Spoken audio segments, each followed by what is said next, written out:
Hello, thank you so much for coming in to see me today. I know you recently got the diagnosis that Jacob has ADHD, so today I'm just going to explain to you a little bit about what ADHD does to the brain and what parts of the brain it affects, okay? And if you have any questions, please let me know. So, as you can see from this slide, these are the areas that are affected in an ADHD brain. And these areas of the brain are key areas in monitoring certain behaviors that we see affected in kids with ADHD. So for example, the caudate nucleus is involved in decision making and purposeful behavior. The cerebral cortex is important for self-management. Some parts of this outer layer take longer to mature in kids with ADHD and may not be organized efficiently. So that area of the brain, the cerebral cortex, which is involved in self-management, if that area is not working correctly, that can explain some of Jacob's behavior, his impulsive behavior, his inability to stay seated and to focus when he is trying to complete tasks. The putamen, which is this area here, helps with learning, memory, and regulating movement. Again, if that area is not working correctly, he's not going to be able to sit still. You guys report that he has a lot of trouble remembering things. He forgets his equipment for practice. He forgets he has practice. He forgets to bring home homework. He forgets to bring home permission slips so you can sign. He was unfortunately had to miss a field trip because of that. So that's the area of the brain that's affected. And then down here we have the nucleus accumbens, and this is involved in mood, motivation, and experiencing pleasure.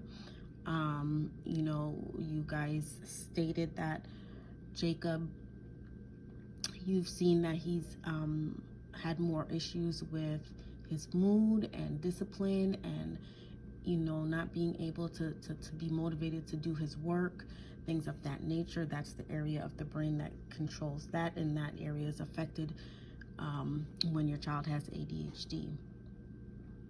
Now, the amygdala plays a key role in emotional control and prioritizing action.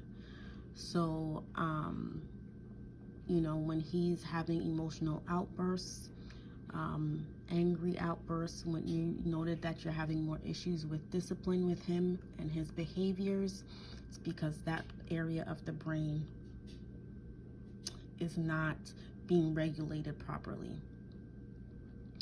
So I wanted to show you the areas of the brain, and now just want to talk a little bit about the actual what's actually happening, right? So we have chemicals in our brains called neurotransmitters, and there we have neurons. These are the neurons, and these are the chemicals.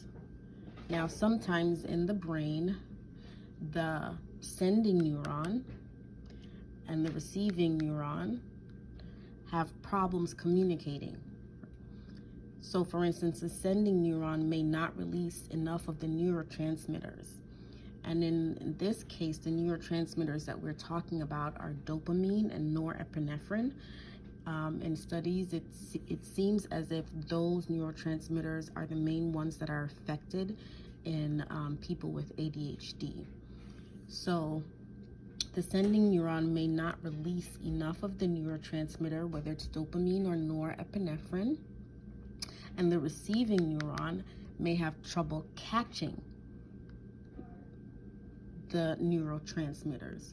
So if that process is not being completed properly, it's affecting the brain, and it's affecting how your child is going to be acting and reacting. And then the sending neuron may suck the neurotransmitters back up too quickly before the receiving neuron can catch them. So the sending neuron releases the neurotransmitters, but then it takes them back before the receiving neuron can catch them. So the process is not complete. And then there again is where, because that process is going on all in the brain. The neurons sending and receiving information through the neurotransmitters, those chemicals, it's going on in all of these areas. And so if the process between the neurons is not behaving normally, then it's going to affect the way these areas of the brain act, and it's going to affect the way your child acts. So it's going to affect his mood, it's going to affect his emotions, it's going to affect long-term memory, learning, and short-term memory. It's going to affect his movements, it's going to affect decision making, and it's going to affect self-management overall. So that is what's going on with Jacob's brain. And there are a lot of treatment that is out there, a lot of different medications that can help to make the process, the sending and receiving process, more efficient.